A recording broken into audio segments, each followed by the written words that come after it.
Last day of biz 2022.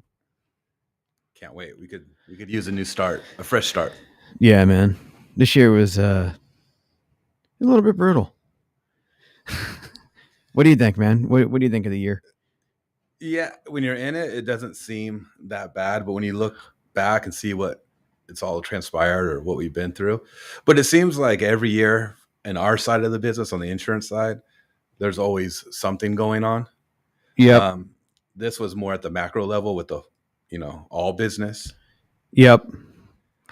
Yeah, I think Dan and I we were talking. We are like, hey, man, let's hop on and do a little epi for Team Biz. And by the way, this is the last epi of Team Biz. Team Biz is going to go. We're going to sunset it. We got to sunset it like we're sunsetting 2022. Yeah, dude. Team Biz was cool, man. It was we kind of thought up the concept right when COVID hit, March of 2020. And I thought it was just an awesome way to kind of help, our clients and small business owners get out there and, do some PR, do some pub for them when they were going through some bad times. Also a good way to connect with people, on a one-to-one basis. But I think it overstayed its welcome a little bit, man. I think with anything, you need new and fresh, and I think it's time to bring a new and fresh concept to the podcast. And 2 full years of this, well, actually, almost 3 full years of Team Business, 48 episodes. A lot of cool people were on this show. I had a lot of fun with it. Got to, I think, help small business owners in a lot of different ways. But with 2022 going away, I think Team Business is going away too, man. I think my favorite part of those interviews was actually just learning more about each business's trials, what they had to deal with every day, and how they became what they became. Like, for example, one of my favorite ones was pest control. Who would ever thought? But it's Yeah. just interesting to hear a take from the pest control people. We don't get to go in deep normally when we're quoting them with insurance, but it's kind of here. Just it's good to see that they have their own stuff they got to deal with, just as we would as an insurance agency. Yeah, man. Yeah, and speaking of the polite pest control, they're out of Arizona. They do some really cool stuff, especially online. Like their Instagram account's awesome, really creative and unique and funny. Where pest control is not really a fun business to be in, they make it fun, Yeah. and I think they make it fun for their customers too. But yeah, man, we had some really really awesome people on the show. It was a lot of fun, but again, Dan and I were talking. We gotta bring some new fresh concept, man. Like some no bullshit business, Yes. Have some fun. Get some laughs in there too. But yeah, so 2022, we kind of touched on it. And in our day to day, Dan and I deal with a lot of different types of business owners. And not just in, we have the unique kind of vision into people in different industries, different geographical locations.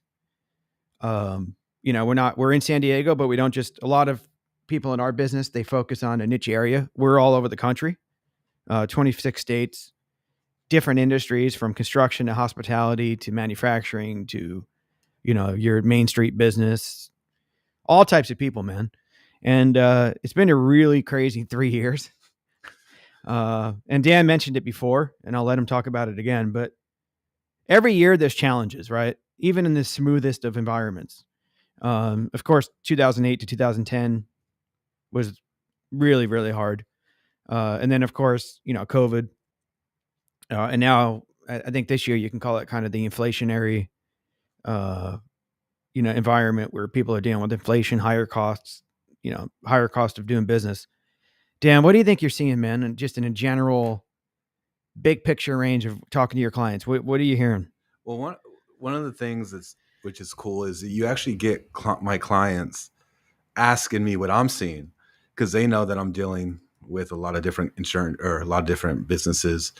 And honestly, like with the people that I'm dealing with right now, they seem to they're not feeling the hurt so much from the inflation that I thought we would get. I thought we'd be hearing it more from my clients.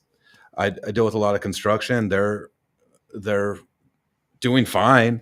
I haven't heard anyone letting me know that, oh man, business is tanking or anything like that. And also, like, if anything, it's them finding good employees. That's that's the hard part right now because the unemployment rate being so low, there's not a lot of good options out there.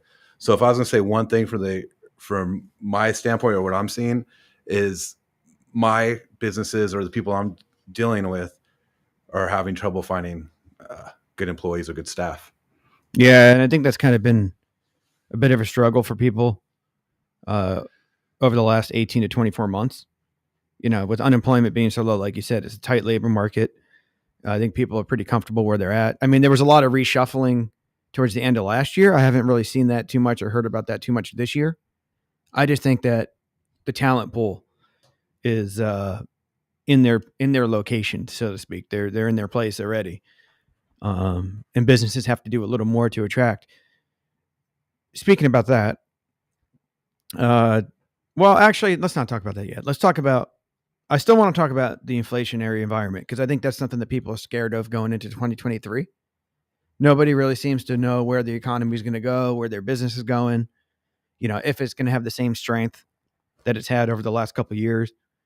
And like you said, I mean, talking to my clients every day, I haven't heard any slowdowns at all um, in any business. It's freaking weird. Like considering interest rates are so high. I mean, I know the housing market has slowed down a lot, but construction hasn't. I know that I go out, I see restaurants are hustling and bustling, businesses are crowded, people are out and about. Travel seems to be at an all-time high. I think consumer spending is staying pretty strong. I read a lot about the macro level economy. And the way the Feds, they're driving rates up and they're trying to slow things down. I think they're actually trying to damper the job market a little bit. Going back to what you said before, it's a strong market, but it's kind of hurting businesses because people can't find employment. But At what point, there was a lot of free money that was given out. Is that still helping at this point, you think, from a cash flow standpoint for some of these businesses to where they're not feeling the hurt so much? I think it could be hard to say. I mean, in the businesses that really had booms, like tech, let's talk about tech for a second. I mean, tech companies were just booming, right? I think most of the layoffs we've seen have come from the tech sector. And I think that's because maybe they're spending those funds, they're burning a little heavier than other industries. So now they're trying to put the brakes on and preserve more of that money. I don't know, man. It's hard. It's so hard to say. It's just a strange environment, I think, because I think everyone expected it by this point to really slow down a lot, but I don't see any signs that it has. And you've talking to me and Mike banter all throughout the Mhm. day, every day about this type of stuff. But you've always kind of had a positive outlook. Like you've had less fear than a lot of people have that you may read about or you hear from. Um, you're not from talking to you, you're not too. You think a recession could still be. You're not that convinced that there will be a recession, I should say. Yeah, man. I don't know. From a business perspective, talking about our business day to day, I'm definitely watching our costs going into next year. Right. I mean, it's like as a business owner, I'm not going to cut the necessary necessities out. Uh, nobody in our agency would have any risk of having any job loss. I mean, I'm not looking at that kind of cuts, but I'm saying like the little things here and there. The things that we've kind of spent on over the last couple of years that we really don't need to spend on. I'd like to save that kind of money, and I think most business owners would. But in terms of a full-on recession, I don't know. I mean, again, a lot of that data is trailing too. So, we could be in a recession based on GDP numbers and not even know it as a country yet. Right.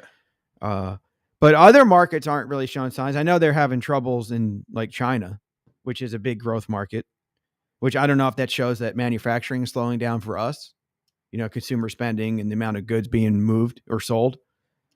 Who knows, right? Right. It's hard to say, but no, I'm not too concerned about it. But cautious. Yeah, we went through we had a meeting recently where we went through all excess costs that we might have that, and I think it's probably a good idea for most businesses. And it's maybe something you might want to do on a yearly anyways, but just look to see where some of this money is going and see if it's something where you could be a little bit more conservative and cut some costs here and there. Yeah, why not? Right? I mean, budgeting is important at the end of every year going into the next, kind of knowing where your money's going, where it's coming from. But yeah, man. I mean, I don't think we've ever really spent excessively in any way. There's certain things that I believe in that need to be there. For example, good benefits, good pay for the employees. That's number one, and number two. Technology. We spend a lot on technology. We probably overspend a little bit in that area. The shiny new object syndrome. I know a lot of businesses have it. That's your guilt right there, right? Yeah, man. I mean, but at this point, I think we've kind of settled into where we spend our technology dollars. We haven't really added much anything new. We've kind of settled in on what we use in a way, I know one thing that you've always said is in a bad market, the last thing you should cut is the marketing dollars. Oh, yeah. So can you talk about that a little bit more, or your theory on that? I mean, I just think competition eases up a little bit in a bad market. When people start cutting costs, they stop marketing, and that just gives them more opportunity to spend more money on marketing and get more bang for your buck because you have less competition, right? So no, that marketing, I don't think in advertising should ever be cut. I mean, maybe to a certain degree, but you always have to be marketing and advertising. That's money spent that's going to help you grow. Or at least, get more bang for your buck in a market where other people aren't spending as much. Marketing and advertising got really, really competitive in our space, in the insurance space over the last few years, especially online where we do most of our ad spend. But yeah, I don't think that should be something that you cut. Maybe trim, but not cut, or, use it in areas or spend in the areas that you're getting a return and not so much in newer areas where you're trying out new things. Right. No, for sure.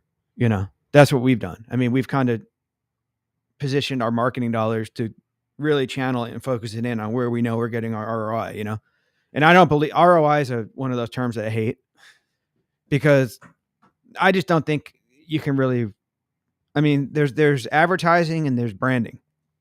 I think you still need to spend your branding money, and brand your agency, brand your company, whatever industry you're in, so that people recognize you, right? People know you, they know what you're about, they know your values.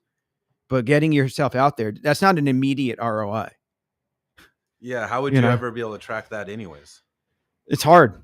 I mean, I think that's just money that's spent that you track over a longer period of time to say, okay, I spent X amount of dollars this year on branding, getting our company name out there, positioning ourselves, and we grew, 18% to the bottom line. Okay, good.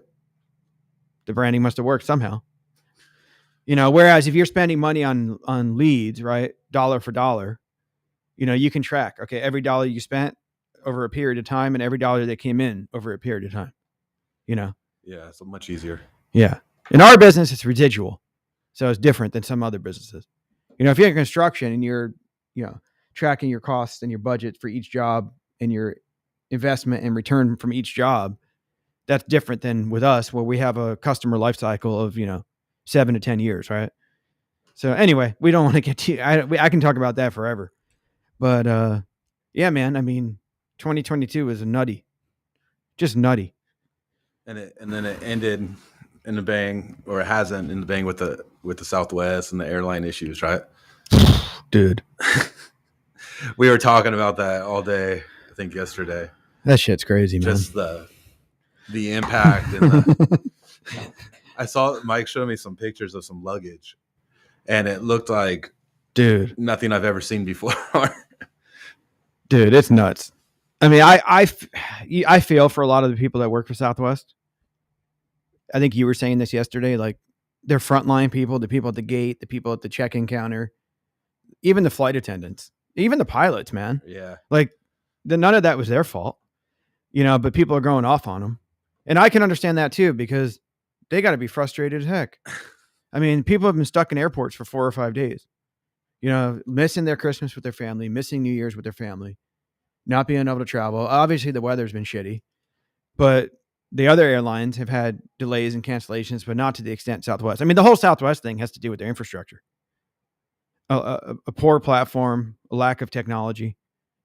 I was reading an article like, I guess the problem was that flight attendants and pilots got stuck in locations, right? But the company didn't know where they were because they don't have a good platform for these people to report. So I was reading an article where like there were some flight attendants that were on hold for 20 hours trying to call into the company to let the company know where they were so they can reposition people. I mean, that just seems, I mean, how could you operate a business that way? It seems so archaic. Like I didn't even know that's how they did it in the first place, let alone sitting on hold. I didn't know. I don't think I think they're the only airline that probably does it like that, man. I mean, plus they don't have a hub, right? That's a big thing. Everyone's talking about that now. You know, the other major carriers in the States, United, American, Delta, they have hubs. So they can kind of bring people all to one location and then kind of spoke off that location. Whereas Southwest has this continual path, point-to-point system where they fly to one city and then continue on to the next, then continue to the next, then continue to the next. The same plane. Yeah. I mean, they'll shift people around on each plane. But the problem is if they get disrupted in one point, the next 3 points are affected. You know, whereas like Delta, you know, they can all go back to, everything goes back through the hub. So it all filters back through the hub, including their crews. So it's just a crazy story, man. But it sucks. The timing sucks. I mean, right after the holiday, they canceled 7,500 flights. You got the one thing, I know you don't want to get into this too deep, but you guys do that one story about the lady who was flying to Florida and lost her luggage. Oh, yeah, man. So this poor lady, she did a TikTok video, which, I mean, she was pissed, but it was kind of, I mean, it was like, wow. It was amusing in a way because this lady flew from Baltimore to Fort Lauderdale for a cruise. So she goes from Baltimore to Fort Lauderdale, gets there, but her luggage doesn't. Okay, so she goes on the cruise, 3-day cruise, no luggage, nothing. She had nothing, right? But she still went on the cruise, obviously. She didn't want to miss the cruise. Comes back to Fort Lauderdale, off the cruise, luggage still isn't there. Flies back to Baltimore. And then in Baltimore, she goes to the luggage carousel or whatever, the baggage claim area. And they're like, oh, yeah, your luggage is here. She's like, okay, cool. I'm going to take it and go home. Oh, no, you can't take your luggage. It has to fly to Fort Lauderdale first. And then we have to return it back on a plane to you here before you can remove it from the airport. What? How the hell does that make any sense, dude? So the lady's like, at that point, she lost her shit. You know, she was like, I can't. I mean, this is just, you know, I've dealt with all this already. I already went on a cruise with no luggage. You know, now you're not letting me take my luggage that I can see here is sitting here in this area because you're forcing it to fly to Fort Lauderdale because I guess it was tagged and everything. Yeah. It just seems ridiculous, man. I imagine someone telling you that and like the look on your face, like you would be so confused, right? Dude, I would just take it and go. I mean, what are they going to do? Man, I don't know. I can, if someone told me that, I'd just be like, wait, that just shows you how rigid everything is. Right. You know, like, and there needs to be some flexibility, especially in something like that. Yeah, it's true, man. I mean, there's obviously a lot of security measures, right?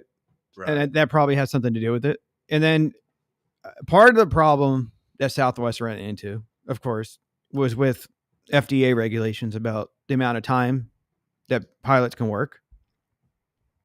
So what happens is like if there's a delay, and let's say there's a pilot who's getting close to his hours, you know, a pilot can only fly for a certain amount of hours before they have to rest. Right, for sure. By law. Which, I mean, you can understand why. I mean, they're flying a plane, but I guess some of these people, they were getting ready to go. You know, they still had clearance, but then they got delayed for a couple more hours, and then the pilot had to be like, okay, now I can't fly. So now they don't have anyone to fly that plane. So then it causes a complete cancellation because of the hour problem. So, I mean, obviously it's a tough industry, man. It's a tough industry, right? I mean, there's so many factors that could affect the business. Weather's one of them, obviously, but all these other regulations. But yeah, man, you just feel for people. And yeah, you look at the pictures of the luggage. I mean, how are they going to take them months to sort through all that? And then there's just the trickle down effect that airline issues cause the rest of us, right? The rest of businesses. Yep. And that's why the government's so involved, because it's such a big crutch of the economy. Like, you have to have strong travel, right? You have to have strong transport, airline transport for businesses to operate to the max. People have to get around, right? I mean, think about all those people stuck in the airport. I was even thinking, shit, man, these are all these people that now they're canceling hotels. Now they're canceling dinner reservations. Now they're not going to spend money on the mall. I mean, whatever it is, So, yeah, I mean, it's such a big part of the economy. And I think that's part of the reason, too, that the government has regulated airfare, because they want people to be able to move around, Oh, yeah, we need it. But then you look at people who had to rebook from the Southwest disaster, and like they were paying like $4,000 to go one way, So I don't know if that's a supply and demand thing, or if that's like, and isn't that something else that happened with that lady too? Is she was refunded, like who was refunded an initial ticket? oh yeah, people were refunded their tickets, but not paid the additional cost to spend on the other airline. Just a bad situation, man. You really feel bad for everyone involved. Obviously the leadership team at Southwest is going to be taking it hard, dude. The Department of Transportation's involved. Who knows what they can do, right? Yeah, I know. What's his name? Buttigieg? Peter. Oh yeah, Mayor Pete. Yeah, Mayor Pete came down hard on what's the guy's name? The CEO of Southwest. You guys probably hasn't slept in 2 weeks. So we have like tons of like topics that the one if I wish we had more time with is if I could talk to you, if we could talk about the crypto exchange, all sorts of different stuff, man. That's the one that gets you going the most. What a crooks, man. What a bunch of crooks. Yeah, SBF. Yeah. That guy's a freaking loser. I mean, he really hurt a lot of people. We could talk about that as we get in the new year. Yeah. More things are probably going to come down the pipe with crypto. And I think their goal for most of this is keep it kind of light and have some fun with it, even though some of it's pretty serious topics. Yeah, it's all business stuff. It's all money. How it all ties in. It's fun, man. But I think like crypto was hot. Was it earlier this year? And Dan and I have some colleagues that were getting involved in the investment into crypto. And I remember, dude, we always told them, be careful. Be careful with what you're doing with this stuff. I mean, it's just, you're taking it's risky stuff, Some of the people that were really big into crypto were bragging about the lack of oversight from the government. And now I think they're wishing there was more oversight from the government, Yeah. I mean, there's a reason, man. There's a reason for regulation, right? You can't just let things run wild, which seems to be what happened with the crypto exchanges, man. And now there's going to be more oversight whether they want it or not. Yeah, there has to be. You can't let people lose billions of dollars. I mean, because some guy decided to intermingle his funds and steal client money and then reinvest it and lose it. All these fake coins. It's just crazy.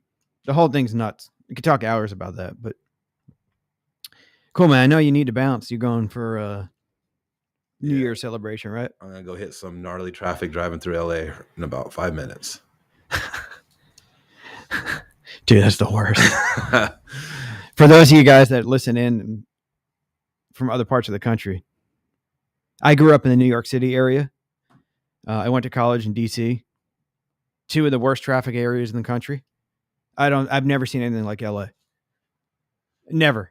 It doesn't matter when you go.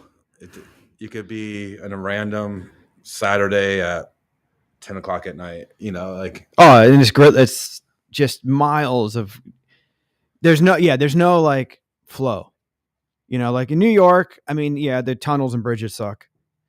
But there's rush hours. Like in DC, it was always the rush hour on the Beltway. In LA, you just don't know. It could be any time, and you're just sitting in gridlock, like a parking lot, And like you said, when you went up for Christmas, it's like this. It's not this like stop type of traffic and then you're going again.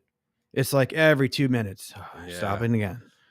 And There's nothing again. it's so hard not to get frustrated. Like you're just thinking like, oh my God, I can't do this anymore. And then I decided to do it a second weekend in a row. But and in my case, I have to go through all of Los Angeles, right through the 5 up to Ventura. So anything less than 4 hours will be good. Yeah, it's brutal, dude. It's freaking brutal. But you gotta go see fam. That's the thing, man. Like anywhere between here and that part of California, you have to go through LA because it's so damn big. Even if you try to go east, Yeah, we tried to do Riverside and it still doesn't work. you're still hitting that eastern edge. You know, the 215 and the 60, and even the 10 there. You know. I texted you last time when I was going through Chino to avoid LA, and it still didn't work. It still took 4 hours. Yeah. Yeah. And then sometimes, like, I used to drive up there a lot for hockey games when we played travel hockey. I was coaching my son's team. And like, you try to go routes where even though the mileage may be longer, at least you're moving. Yes. But even then, within 20 minutes, everything changes. So it could be clear when you're leaving San Diego. But then by the time you hit Riverside, or if you're trying to go that way, San Bernardino, that 91 area. Right. I mean, it's just gridlock, You're like, oh, sweet. Or even try to get up to 15. Yeah, I told myself last time that I refuse to hit traffic on the 15. I'm going on the 15 to avoid traffic. So if there's no we start being to that Temecula area, It's getting bad, dude. It's awful. So I'm just gonna hit the 5 and deal with the traffic there. Yeah, at least you'll hit traffic. Yeah. It has gotten a little better in northern San Diego County since they've widened lanes in 5. The thing what San Diego needs to do, or what Oceanside needs to do, they need to fix that gridlock coming back that stops at the 76 and 78 or whatever. Yeah. I mean, sometimes it has you all the way into Orange County on the 5 just from that one intersection. Oh, it's terrible. Yeah, when you come through Camp Pendleton. Yes. Oh, dude, it's the worst. And then when you go north, like when you get through that right north of San Clemente, like that kind of windy area where they built that new outlet, you know what I'm talking about, where the Denny's is? No, I don't actually. Like, where the big hill is and it's windy through Orange County? Yeah. It always gets backed up there, man. Yes. It drives me insane. There's always these areas that like when you're the 5 through Norwalk. Norwalk, yeah. God, I'm going to hit that today. And it's going to be like the Santa Fe Springs. And the thing about Norwalk is like there's nothing to look at. It's all like an industrial area, Oh, yeah. And there's so much construction. They've been doing it for years, and it still isn't even close, I know. And one of the benefit of the 5 though versus the 15 is there's no highway patrol on the 5. They can't be there, or else it would slow traffic down too much, Where on the 15, they're all hiding out on the dirt everywhere. So, yep, yeah, especially when you go into that Temecula Valley. Yeah, you get some speed down that. Speaking of which, last story before we leave, but I got one time Dan Garcia and it was me, Dan Garcia. What was his name, dude? Another guy at Geico. He was a nice guy. Desmond Arsenault and Jackie Papazian. The 4 of us, I was driving, had a safe driving event up on the Ontario Speedway. In a company vehicle, right? Yeah, it was a Geico minivan. Just terrible. It had like the gecko on the side, dude. Dorkiest minivan you've ever seen. So we leave San Diego. It was like a Saturday morning. Like Rob Benevente is like, hey, Mike, can you grab 3 people and go to this event? I was like, all right, dude. He's like, it's a safe driver event. We're just kind of representing the company. You're going there, like people are going to bring their teens and you're going to talk to them about how to drive safe and, all the insurance implications of driving safe. Yeah, sure. So anyway, I take the minivan, I'm driving, and that hill, man, I didn't realize I was going like 92 down the hill, and CHP pulled me over, dude. I think you realized. Yeah, I realized. I got a ticket in a Geico minivan, dude, going to a safe driver event. The funny thing about that story is at the time, Dan Garcia was like my best friend, you know. Yeah. Damn, that guy was so loyal to you. He never told me anything about that. He still hasn't told me anything about that. Dude, and then the only thing I really worried about was like, I was asking the cop, I was like, hey, is my employer going to find out about this, dude? Because I know Rob would have killed me. Rob was going to kill me. Yeah. Benevente.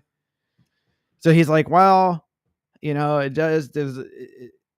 do have to write down the plate number. And he's like, it's more your record. But I was like, shit, man. So then I was thinking to myself, man, do I tell Benevente just in case he finds out, like ahead of time, be honest with the guy? Or do I just kind of wait and see if he finds out? So anyway, I always liked Rob, man. He was cool. You waited, right? And No, never found out. I told him. Oh, you did tell him? Yeah. I told him right away, actually. There's no way you told me you were doing 92. I was like, hey, man, I got to talk to you. He's like, what? I was like, I got a ticket in the Geico minivan. And then he was like, oh, it's fine, man. He's like, you're going to have to pay it. It's going to go on your record, but it's not going to affect us. All right, cool. Imagine you being that cop and you see this Geico minivan flying. You must have been thinking, what the heck is going on?